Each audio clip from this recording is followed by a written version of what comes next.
Throughout NBA history, star point guards have come in all shapes and sizes. Among the biggest were Oscar Robertson and Magic Johnson. But Nate "Tiny" Archibald used his lightning speed to blaze a trail for smaller guards. And he stood tall as one of the game's all-time greats. We'll profile Tiny this week on Vintage NBA.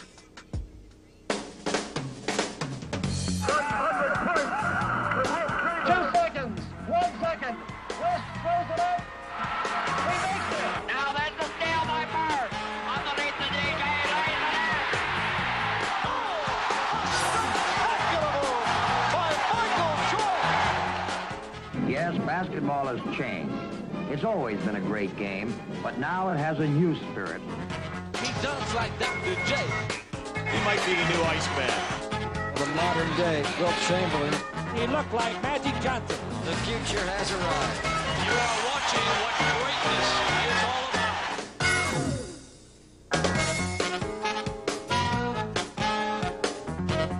about. Hello, everyone, and welcome to Vintage NBA.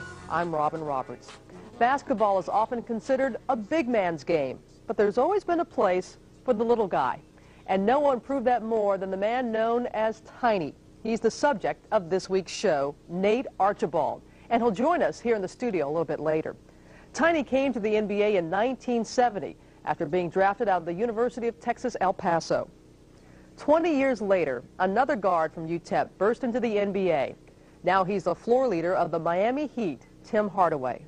Just 6 feet tall himself, Tim was inspired by Archibald, and he's in the chair to talk about the man who some called Nate the Skate.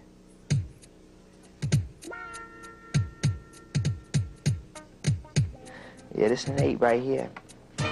Nate the Skate. Vintage Nate the Skate there. He was always, you know, little than everybody, and you know, he skate through people, and you know, he was quick.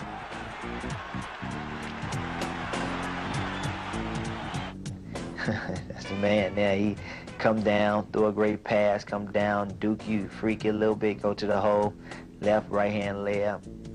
As always, that's him going to the hole. He always went to the hole. Boy, if he finds an inch, he can get a field goal. That's an incredible shot there. He had a lot of flair. He had a lot of flair, you know, skipping with the ball, taking it between your legs, doing a crossover in front of somebody, or behind the back pass. Got to credit Tiny Archibald for that sensational pass. And Nate again going to the hole again. Archibald, down the middle. He had it all, and he had a set shot. The one-hand set shot. You know, don't get up off the floor, but maybe that much. And he'll get it, and he'll fake, and you know, and next thing you know, whap, it goes in. He led the league in assists and in points. That has never been done before, and probably won't never be done, because that's hard to do. Archibald, boy, he keeps the tempo going. There's another assist to him. That was one of the reasons why I went to UTEP, was because of Nate Archibald. He went there, and he was there for 2 years as an assistant coach. He taught me a lot about the game, how to play and how to position yourself. One thing he told me, he said, if you want to be a good NBA basketball player, play with your knees bent, because that means that you're ready to go whichever way and how fast you want to go at any time of the game. Hard away, this away, that away, hard away, all the way to the hoop. When I was in high school, you're too short to go to college, too short to go to the NBA. And I'm quite sure they said that to him, and that's what made him a better ball player. I can relate to him having an injury. I was injured 294, and everybody counted me out. And, you know, probably everybody was down on him, saying, oh, he's not going to come back. You know, that hurts deep inside, because you've done a lot for your team. And to think that you're not going to come back is going to make you work even harder. You know, he came back stronger, better, and got with Larry Bird and won a championship. Basketball's back in B-Town. He proved it wrong, because he is one of the guys that everybody looked up to. You got to look up to Nate the Skate. He left some big shoes for me to fill, but I think I filled them out. Tim said he could relate to Tiny not just because of his size, but also because of his toughness, something they both had to learn during their days on the playgrounds. And they share a place in the record books. Only 7 NBA players have averaged 20 points and 10 assists in a season, and 2 of them are Tim Hardaway and Nate Archibald. Coming up next, some vintage Tiny as we look back at his Hall of Fame career. My concept was to attack people. Look at Archibald penetrate. I wanted people to know that I was on the court. Archibald on a drive at the other end, beautifully done. I had a lot to prove. Look at the hustle by Archibald. I had nothing to lose, just a lot to prove. Let me go out and bust these guys up to make these guys just mumble. God, he can play. Growing up in the Bronx, Nate Archibald first earned the nickname of Tiny. And the name fit, as he was usually the smallest player on the court. Because of that, he was often underestimated. In fact, when the coach and GM of the Cincinnati Royals first met Tiny at a hotel in 1970, they mistook him for a bellhop. But Archibald defied all those who ever doubted him as he rose to the top in the NBA. And it all began on the playgrounds of New York City. Watch this crossover. Yeah, I'm going to watch the cross over. Nate Tiny Archibald has always felt right at home when he's on a city playground. Growing up in a tough South Bronx neighborhood, Tiny recognized that basketball would be his ticket out of the projects, so he constantly honed his skills during fierce pickup games. When we played, it was not for friendship. It was for blood and guts. That's what it was. Sometimes we played for sodas, sometimes we played for sandwiches, sometimes we played for your sneakers. Tiny played his college ball in near obscurity at the University of Texas, El Paso, but he caught the eye of Cincinnati Royals coach Bob Cousy. When Cousy saw me, we sat down and he was talking about just drafting me.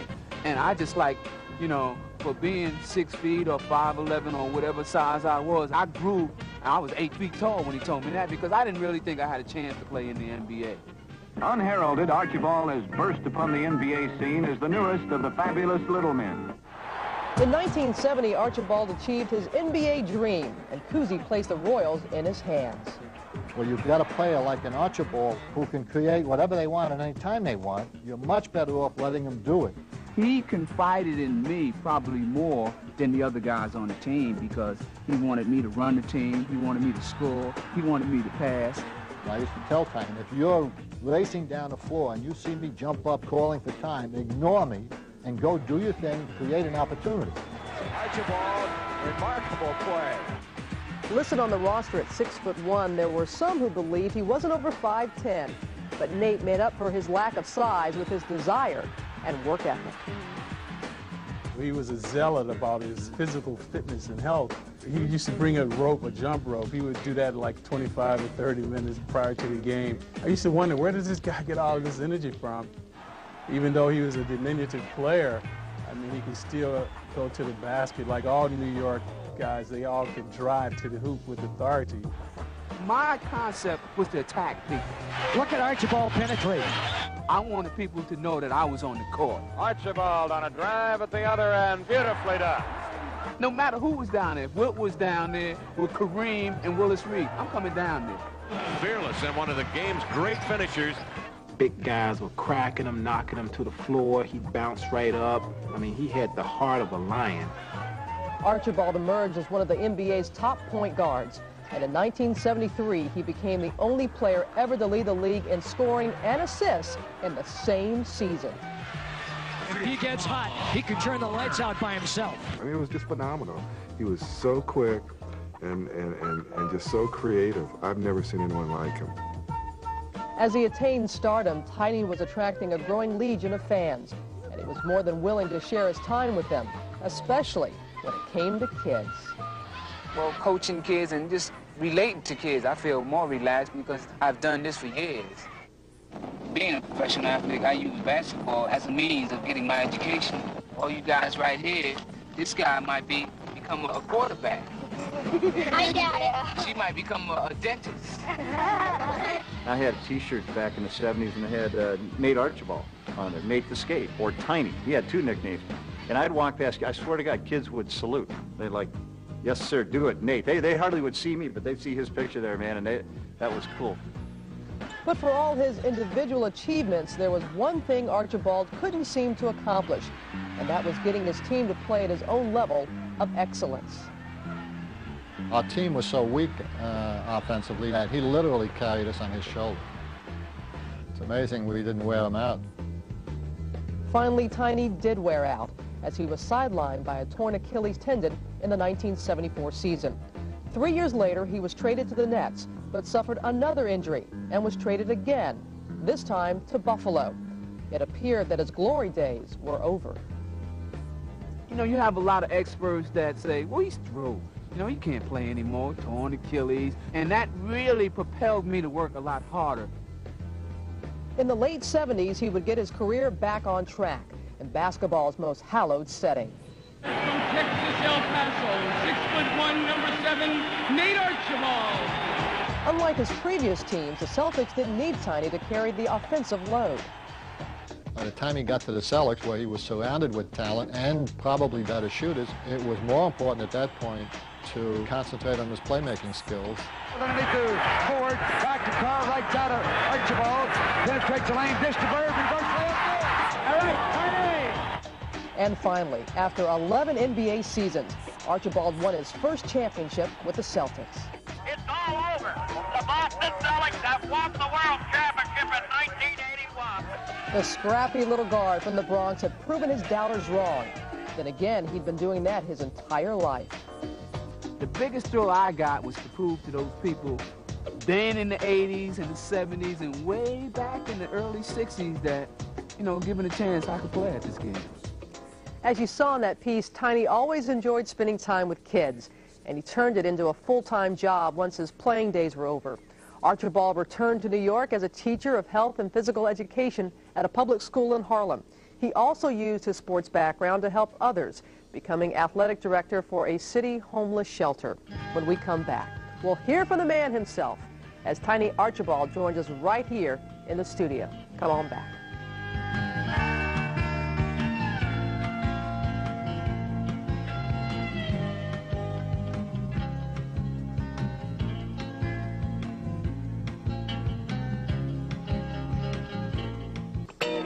Welcome back, everyone, to Vintage NBA. Just doing a little research about Tiny Archibald, surfing the net on NBA.com like I like to do. It says he had career averages of 19 points and 7 assists per game. Not bad.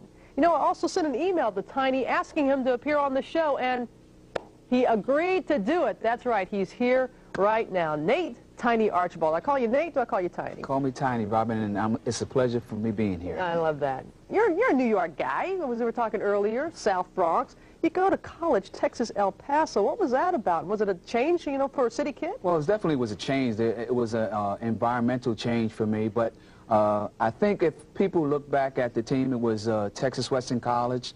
They won the championship in 1966. I grew up with 3 of those players on that team. They were from New York. I decided that's the place that I wanted to go. All right, let's this, you know, this height thing.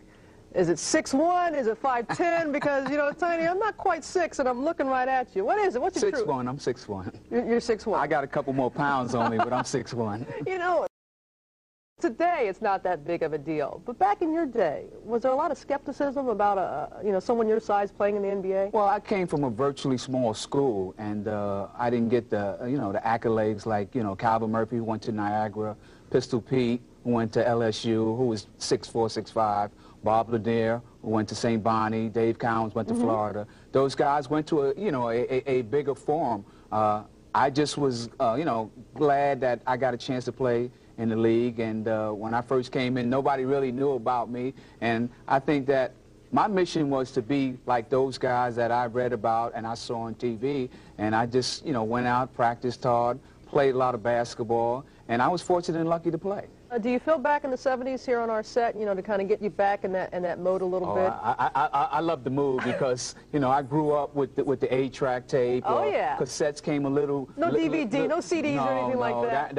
That's the modern generation stuff. Yeah. But I remember the Campus Converse, okay. And only difference was what color you got, that was it. And the shorter shorts now, the guys are wearing, I don't know what they call them now, but they're wearing longer shorts, you know, more baggy, more of a baggy look. And back They're then it was more themselves. Well, it was more of a tighter fit. You know, with the longer socks, now guys look like they don't have any socks on at all. But, you know, the mood is great, and I felt just good, you know, just growing up in that era. Well, I just happened to find a couple of your old cards here, Nate. And, you know, back in the 70s had the big froze, but you always kept it tight here. You know, here it says scoring average leader, 1972-73, Nate Archibald, the Kings. That's where Kareem, he had here. And also assists as well. You know, you were leading. So leading in scoring and leading an assist like this. It was just a good feeling, and people always ask me, was it planned? It wasn't planned. I was on a mission, and the mission was to go out and try to win games. Bob Cousy was my coach, and he just said, you know, you have the ball, you do, you know, run the team, score, assist, but we need to win games, and that's what I did. And when at the end of the year, when people said you won the scoring title and the assist title, I said it wasn't a given, it wasn't, you know, pre-done or anything like that. I just wanted to win games and just go out there and have fun. Well, Nate, we appreciate you stopping by. We're going to have more with Nate Archibald in just a little bit. How about the 1981 Eastern Conference Finals? Some pleasant memories. We'll be right back.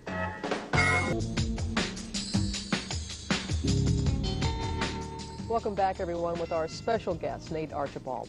He came to the Celtics in 1978 at a time when they were struggling. But Boston revived their dynasty with young stars like Larry Bird, Kevin McHale, and Robert Parrish, and Tiny as a floor general. In 1981, they were making a run at the title, but standing in their way were the 76ers, which brings us to this week's Airwave Archive. Game 5, Eastern Conference Finals. Philadelphia leads the series 3-1, leads the game by 2 points as we join Dick Stockton and Kevin Lockery. Larry O'Brien, NBA Commissioner, amongst the sellout crowd here at Boston Garden. Bobby Jones will be at the line. Rick Roby's foul was his second. Each side now has 4 team fouls with 6:25 remaining in the first half. So it is probable that he will be in the penalty both ways before this half is over. Kevin, would it behoove Boston? Of course, they want to win, period. But to win in a breather if they could in this game, expecting a tough one in Philadelphia. What would a close game here mean if they win? I think a breather would be better for Boston because it would give them some team confidence. They really are not strong team confidence-wise right now, even though they talk like they are. It doesn't seem that they're strong. I think a good win, big win, would really boost their confidence. McHale setting a screen on a switch. Jones was on Tiny. No foul called. They're letting him play this game. Rick Roby in the foul line. This is Richardson going up for a good rebound for the guard. 39-34 or 39-35 Celtics trailing Philadelphia. Hollins, the leading scorer with 10 points for Philly. Bird has 12 for Boston. Irving banks it, misses. Roby. McHale releases down court, but so does Philadelphia on defense. Trailing is Roby. Screening for Tiny. Richardson left his feet on a defensive maneuver, and backing it in is Tiny Archibald, and it's a 2-point game again. Sideline. Keep in mind, Mo Cheeks in the dressing room with a headache is alley-oop play to Irving. Puts Philadelphia up again by 4. Tiny penetrating, gets 2 baskets in a row, and Archibald has 8 points in the game. He has averaged 19.5 in the series.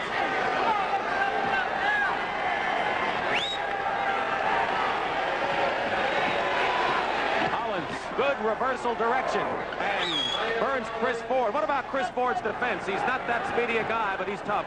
Well, Boston was suspect. That's the one area, the guard defense, that they thought they might have a problem with, and it has been magnified in this series. McHale, good fake on Bobby Jones. Well, that's the second time we have seen that happen. In the 7th game of the Milwaukee-Philadelphia series, we'll have a jump ball, by the way. Parrish on the bench in case you're looking for him with 3 fouls. At the top, setting the play. 4:35 remaining in the first half. Philadelphia by 4, looking to end it tonight. Turn around, short shot missed by McHale. Out to the dot, and he loses the ball out of bounds.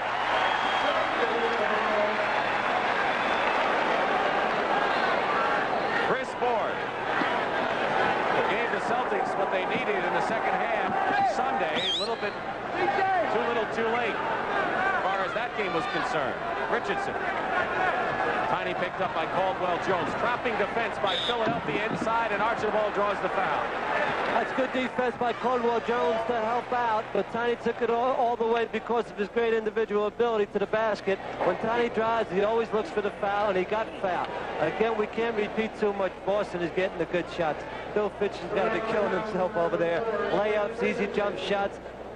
15-footers aren't going in the basket. There's not much you can do about that. They would have a 10-point lead right now if they were shooting anywhere near what they have done for the playoffs. Exactly right. And if Tiny hadn't hit 6 straight points here, Philadelphia could have a nice lead. Richardson committed the foul, his second.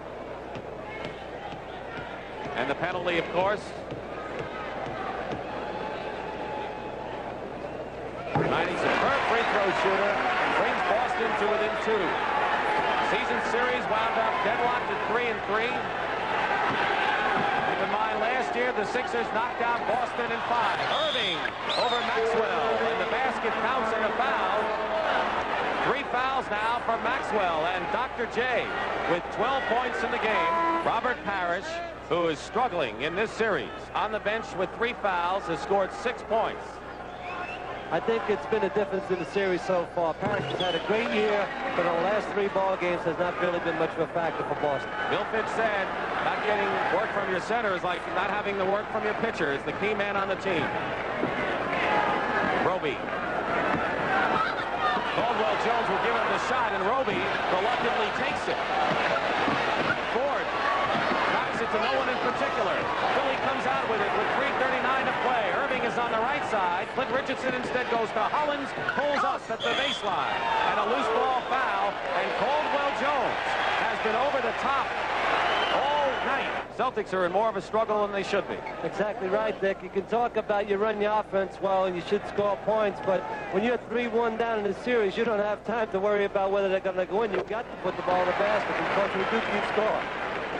14 points for Larry Bird. With Dawkins back in there, as we pointed out, with Steve Mix, 33-year-old veteran from Toledo. Ford is on Hollins. Irving goes low to Dawkins. Lost the ball inside. Bird to Tiny. Here's Larry. Go to the hoop is Bird. And Mix gets the rebound. Richardson playing a strong game, feeding Dr. J. And Clint Richardson is making up for the absence of Mo Cheeks in superb fashion as Irving gives 5 to Clint. 5-point Philadelphia lead. And a very quiet Boston Garden. They gave their Celtics a 2-minute standing ovation before they were introduced. Bird, after Irving overplays, misses the shot. Larry gets his own rebound. Finds Roby, short popper. They miss. The Celtics can't get the ball in the basket. Finally, Bird has to do it, but it's getting too tough to get him to score. That's a great effort by Larry Bird. Second and third shots, all on sheer hustle. After playing so many minutes in this series, he's just a terrific basketball player. There's the clock to the end of the first half. 3-point lead. Richardson. McHale is guarding Irving. Gives up the dribble to Dawkins. It goes. Darryl Dawkins kind of rolled that up with a back facing the basket. So Philadelphia comes back and gets the points. 5-point lead. Tiny and a stop and go. Spins it up. Wild shot. And now we have some bumping and banging underneath the basket. Philadelphia coming out under 2 minutes to go in the half. And Boston is ragged right now. They're disjointed and disorganized as they trail by 7. And the biggest lead of the game for Philadelphia. Clock remaining in the first half. And a 20-second timeout called by Fitch. So for the Celtics, time to regroup, and it really helped having a veteran floor leader like you, Tiny. And you were right about the short shorts and the long socks going back. But you were also talking earlier about how earlier in your career you really were looked to score. But your role kind of changed once you joined the Celtics. I came from a team that, you know, we ran fast breaks when I was with Cincinnati, Kansas City. Boston was a transition team that loved to run. And we were down, and it was time for somebody to pick it up. You know, Larry was, you know, a one-year vet, Kevin and Robert Parrish. And because those guys, And really, none of us had that much playoff experience. It was time for somebody to show their, you know, I call it real, true colors. All right, Nate, it's really fun watching the game with you, and they have really dug themselves into a hole. You're down 3 games to 1. When we return, more of Game 5 in just a moment. Stay with us.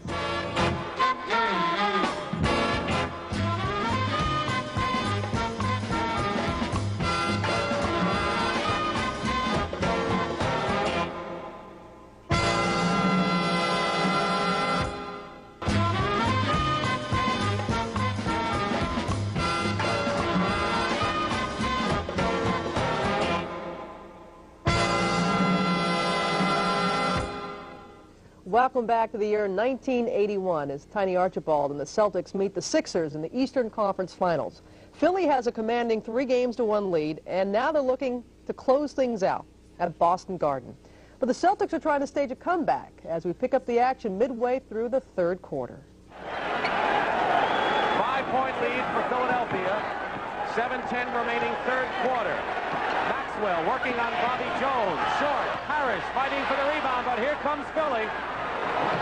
Hollins. Basket good and a foul. Lionel Hollins. That was a good call by Earl Strom. Tiny got there late. He gets there late. Hollins is already off his feet. Tiny gets there late. 3-point opportunity. A big turnaround right here for Philadelphia to get a chance to increase their lead to 8 points. Each side with 4 team fouls. Archibald has 2 personals, and Hollins, who has 14, trying to add another one right now. Lionel Hollins knows what it's like to play on an NBA title team. He did it with Portland against this Philadelphia outfit. And a great opportunity to get a 2nd championship ring. But they've got to win this series first. They're in the driver's seat. Ford hits the shot. That's what he did on Sunday. 6:40 to go, 3rd quarter. Andrew Toney will enter the game. The scoring machine. Rookie. Hollins, baseline. He's hot. Lionel Hollins. You can see Philadelphia right now. Boston made the run at him. Philadelphia's come right back. They really look confident on the floor right now, Philadelphia. We saw Gerald Henderson come in the game early, but we have not seen him in a while. And McHale, they go with their starters as Larry Bird on a turnaround hits the jump shot. Bird with 22 points. He has averaged 26-8 in the series. We're halfway through this 3rd quarter as Julius Erving misses and Bird rebounds. Boston can come within 4 points with a bucket here. And an offensive foul against Archibald. The guard comparison becomes very prominent here because if Ford doesn't score, the Celtics are at a disadvantage. They don't have a real sharp defensive guard off the bench. Hollins is playing his heart out in this game, as is Clint Richardson, despite the fact that Mo Cheeks has gone for the game with headaches in the dressing room. Andrew Toney, leading scorer for Philadelphia in this series. Started most of the year at guard before he was replaced by Hollins. They're both in there now. 6-point lead. Irving goes in, it doesn't go. Ford then wins the loose ball. Tiny. Just a brief rest in this game. He's a dynamo. 10 seconds on the shot clock. They go into Parrish. Wide open is Tiny Archibald. A 4-point game. 5 minutes and 10 seconds remaining in the 3rd quarter. The Celtics down by 4. They've won so many big ones in this building in the past. Hollins looking inside. Bird, and they say Bird pushed off with his left hand. There's another view of it. There's Bird's left thumb on Bobby Jones. I don't think that was a foul. I think it was a good defensive play by Larry Bird on that situation. Jones misses the free throw. Has one more. Julius Erving on the bench. He has scored 19 points. That's what Jones has scored today. Makes 1 of 2. 5-point lead, 5 minutes to go. 3rd quarter. Philadelphia's biggest margin was 10. They had it at the half. Bobby Jones is on Bird. Larry going to work offensively. One-hander baseline. An off-balance play by Larry Bird, who does every aspect of this game as well as he can do. 3-point lead. This is the closest the Celtics have come in a long time. Lionel Hollins is no good.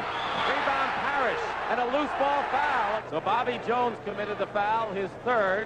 And Maxwell hits the first free throw. And while Larry Bird has scored 24 points as Darryl Dawkins is on the bench with 4 fouls, he really hasn't had a spurt or an explosion in a segment of time.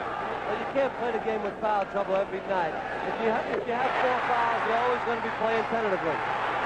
A 1-point game, 73-72. The Boston Celtics need this game. They need Friday's game, and they have to force a 7th game Sunday. But they've got to get by this one first, and a foul called against Boston. Both sides in the penalty, and they'll be shooting for Philadelphia. As it played, Tony leans into Tiny. They called a foul on Tiny. I think they called it before, a little bit before that play. Earl Strom has made some key calls here in this game that seem to benefit, actually, to Philadelphia at this stage. Tiny has 4 personal fouls. Both sides in the penalty as Tony hits. It's the same play. You'll see Tony jump into Tiny. Offensive foul on Andrew Tony, but Philly's going to get 2 points out. 75-72, 4:20 to play, third quarter. Boston is making a run, but it's a slow, steady run in Philadelphia in this third quarter. Parrish, who has not been a factor. Foul on Philadelphia. Parrish going to the middle. That could have been a hook on Parrish. He takes it strong. But right there, Parrish wanted the basketball. That's 4 fouls on Caldwell Jones. They're going to have to take him out of the game. They bring it knocked in from Bobby Jones. Excuse me. Caldwell Jones, who played 43 minutes as Hollins goes to the bench with Clint Richardson coming back, is not scored in this game for Philadelphia. Parrish the free throw. Julius Erving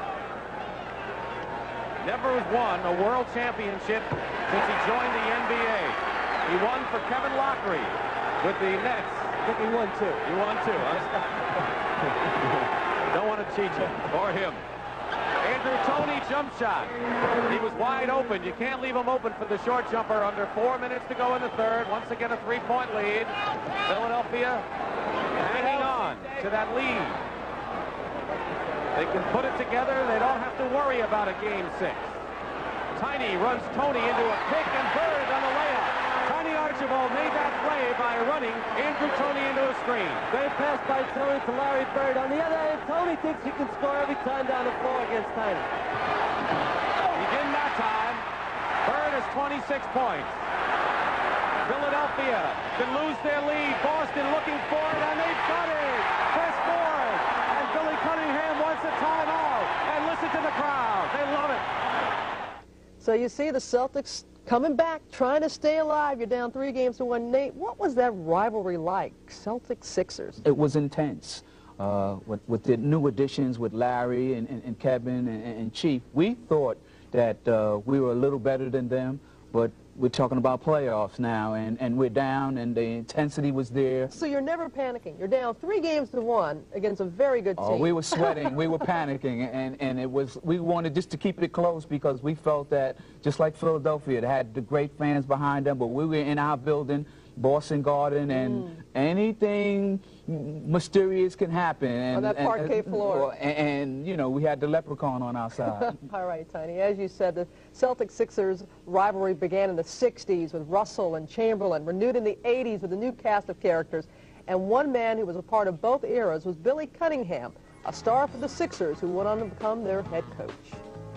It was just a fierce rivalry and great players. And of course, you know, for several years during that era, it ended up Philadelphia or Boston moving on to play for the World Championship. Our first rivalry we had, which I still think is our best rivalry, was a Philadelphia rivalry. I mean, it was just a great matchup, and it was two teams that kind of played the same type of ball, jamming it inside, pretty physical players, and that was great. And we played them all the time. It seemed like every other week we were playing in Philadelphia. Then in the playoffs, we played them 7 times. With their heated rivalry, the Sixers would love nothing better than to close out the Celtics on their home court in the '81 playoffs. You know, all they have to do is win Game 5, and they could start making plans for the NBA Finals. But, you know, the Celtics weren't quite ready to cooperate. As we return to Boston Garden late in the fourth quarter, Philly is desperately trying to hang on to a one-point lead. 39 seconds to play, fourth quarter. Philadelphia 15 seconds to get the shot off. The Celtics season rides in defense right here. Bird guarding Bobby Jones, and you'll see it unfold. M.L. Carr can't save it. M.L. Carr almost made a great save. He just lost it a little, knocked it out of bounds. Now we have 14 seconds. Philly is taking another timeout. So with that timeout, Philadelphia will inbound, and right now the entire Philadelphia coaching staff, Billy Cunningham talking to Earl Strom. He wants to know why, if the shot clock went from 15 to 14, why didn't the game clock go from 39 to 38? Well, it could be off a little bit. There could be a tick off in the 24-second clock, and it's not actually related to the game clock, but that always seems to happen when you're on the rubber. Well, I'll tell you another thing, and the point is that sometimes there could be a fraction of a second left on one clock and 9/10 on the other. It may be confusing, but the 39 will probably tick off in a hurry. Bobby Jones, who has the big role here for the inbound pass, how important is it? That's very key. The man taking the ball out of bounds, usually one of the smartest players, and make sure he knows he has timeout. Very key. Bird will watch the inbounds passer, Bobby Jones. They stack up, and the pass goes to Dawkins, and I think they turned it over. The officials say no. I think that ball went off Dawkins. I'm not sure. I think it did too, because it was right to the left of us, and now Evans talks to Strom. Here it is. You know Evans is going to talk to Strom. Here's the play. Yes, it's Boston ball.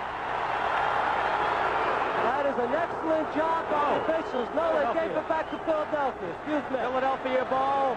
Tony outside. The crowd is yelling for a calming call. They don't get it. 3 seconds on the clock, and Philadelphia now will get 5 seconds on the shot clock, which benefits them, and on the game clock, 29 seconds. 109, 108, Philadelphia. The Celtics live could be coming to an end this season. Loose ball, out of bounds. Bird picks it up, did not go out of bounds. Larry shot, thanks, no good. Here comes M.L. Carr, no good. A foul, though. A foul with 20 seconds to go. A foul, and Boston can take the lead. As we talk, getting the ball inbounds is not easy on this place. A turnover, Bird picks it up. Pull close to the line. He had an opportunity to pass it to Parrish, but he said, I'm taking it myself all the way. Here comes the offensive force by Carr. He's fouled by Dr. J. 2-3-2 gives him an opportunity to go up by 1 point. Dr. J commits the 4th foul. Carr 7 for 9 from the free throw line of the playoffs. Billy Cunningham doesn't want to go back and play in Philadelphia. 20 seconds to go in the game. The Sixers are up by 1, and needless to say, he's got to make the free throws, and then Boston has to go play the defense again. Exactly right. You have 20 seconds left in the basketball game. 2 free throws. If he makes both, he puts them up by 1 point. Philly has a timeout left with a 20-second timeout. Should call timeout, take it at half-court. Tie score. Carr can put him in front. Bill Fitch paces back and forth. High drama in Boston Garden in game number 5. What more can you ask for a basketball game to go down like this for the last 20 seconds?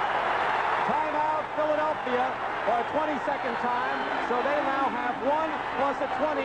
We're going to stay right here. And now, with a 1-point lead, that's what they've got to get the ball in the basket. Philadelphia right now has to go quickly. They're down a point. They got plenty of time to get a good shot, but they can't let it run down. Let's listen. All right, now bring it down here.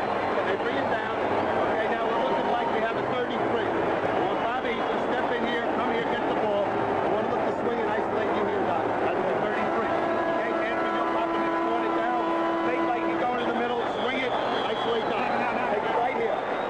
Right into 20 seconds. Doc, you don't have anything. The play is an isolation for Dr. J to go one-on-one and try to take it to the basket, but at least get fouled. What better man could you have going one-on-one than Dr. J? Philadelphia led by 6 with 1:28 to go. The Celtics have scored 7 straight points. 110, 109. They lead. 20 seconds to go. Here it comes. Collins. We watch the clock. It's okay. Hollins across the line with Gerald Henderson defending. Bobby Jones to Irving. Dr. J, trap. Bobby Jones inside, lays it up. It's short. And now Carr the rebound with 3 seconds to go, and the Celtics will win. 1 second foul. 1 second. This game is not over. Boston can make the 2 foul shots. Philadelphia will still have time for 3-point play.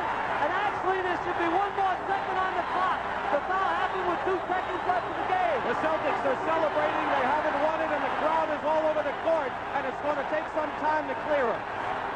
That was some kind of wild finish, and Nate can't stop smiling. He finished with 23 points and 7 assists in that game. The Celtics went on to win the series and the championship, and for Nate Archibald, that season marked the culmination of his comeback. Finished 5th in the league in assists, named to the All-NBA second team, MVP of the All-Star game, goes on and on, but you got your championship ring. I got How'd it. that feel? I got it. It was a great feeling. I think that it didn't matter who we played in the championship. We ended up playing Houston. I was just glad to be there and be a part of the Celtics mystique and win a championship. I thought you were going to have your ring on for us. No. All right. Nate will have more for us in just a little bit as we see some of the other small guys that followed in his tiny footsteps. Stay with us.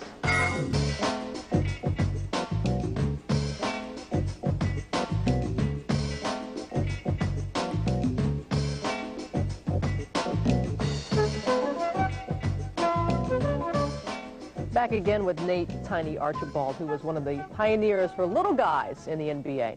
It's a subject we touched on last season in our show on Isaiah Thomas. We mentioned players like Bob Cousy, Kevin Johnson, and Allen Iverson. Now, here are a few others who were definitely not short on talent. And we'll start with 6'1" Bob Davies, a ball-handling wizard who pioneered the behind-the-back dribble. Bob led the Rochester Royals, that's right, Tiny's old franchise, to 2 NBA titles. A native of Harrisburg, Pennsylvania, he was nicknamed the Harrisburg Houdini. In 1970, Ernie DiGregorio brought his own magic and even parked his car right on the court. The point guard of the Buffalo Braves, Ernie D., barely 6 feet tall, but his court vision helped make him one of the league's flashiest passers. Now here's a guy who wasn't exactly a household name, but he made his mark nonetheless. Charlie Crist, just 5'8", but he played 8 NBA seasons, mostly with the Atlanta Hawks, and he helped pave the way for pint-sized players like Spud Webb and Muggsy Bogues. Certain names like Spud and Muggsy just seem to fit smaller players. And here's another one, Bubbles, Robert Bubbles Hawkins. Actually 6'4", but with a name like that, we'll make him an honorary little guy. 6 foot Kevin Porter was a point guard for several teams in the 70s and early 80s. And in 1978, he set a record with 29 assists in 1 game, a record broken 12 years later by Scott Skiles. Finally, talk about a money player. All right, Eric Money. The 6-footer spent most of his career with the Pistons, and though he was one of the league's shortest players, his socks were among the highest. But is there anyone like Tiny in today's NBA? It's hard to find a guy with that skill level and that basketball IQ. You know, when you talk about being a genius, Nate was a genius with the ball. There's no one like him. I mean, if I had Nate on my team right now, you know, we probably win 55 games. Allen Iverson has a great deal of his quickness and his scoring ability. As far as his playmaking, I think he will get better, but Tiny was a great playmaker right off the bat. Iverson's a tremendous player and can probably score a little better maybe than Tiny could, but the playmaking part will develop, I'm sure, as time goes on, because he's made tremendous improvements in the last couple of years. Man, you genius, you. And you hear Jerry talking about the comparison with Allen Iverson. You agree with that? Well, you know, when AI, Allen Iverson, came out, everybody said he was a 2. I think he's a prolific scorer, and I think as he gets more seasoned, I think he's going to learn different roles for his teammates. I think he's the catalyst of the Sixers right now, but he's going to need some help. So is there anyone, Tiny, that you look out and you see and you go, boy, hey, that looks a lot like me? Well, we talked about that earlier, and I look at a Celtics player. His name is Kenny Anderson. Number 7. 2 left-handed players. I saw Kenny grow up in the city. We have similarities. I think AI is probably a better shooter, more explosive scorer than me, but I think that me and Kenny have that natural point guard mentality. You know, when people talk about comparison, Kenny Anderson and Nate Archibald. A good point guard, people used to say that, you know, a guard is a dime a dozen. I think they'll work for a little more than that now. Oh, aren't they really? You got a big heart, Tiny. Appreciate it. Thank you for having me. A lot of fun talking with you. If you'd like to share some of your favorite memories of Nate Archibald or talk about his impact on the game, just drop us an email at NBA.com on the Vintage NBA page. And Nate, thank you again for taking the time to stop by with us. You were a blast. We'll be back in just a moment.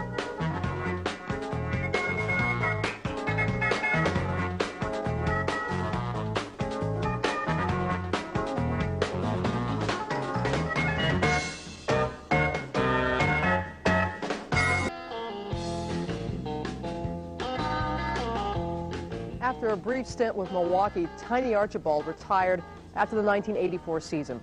He left behind an impressive resume with 6 All-Star selections and a place in the Hall of Fame. But beyond that, he's been an inspiration not only to the NBA's smaller players, but also to the kids he's helped as a teacher and youth counselor. So while Tiny may be small in stature, his impact has been enormous, both on and off the court.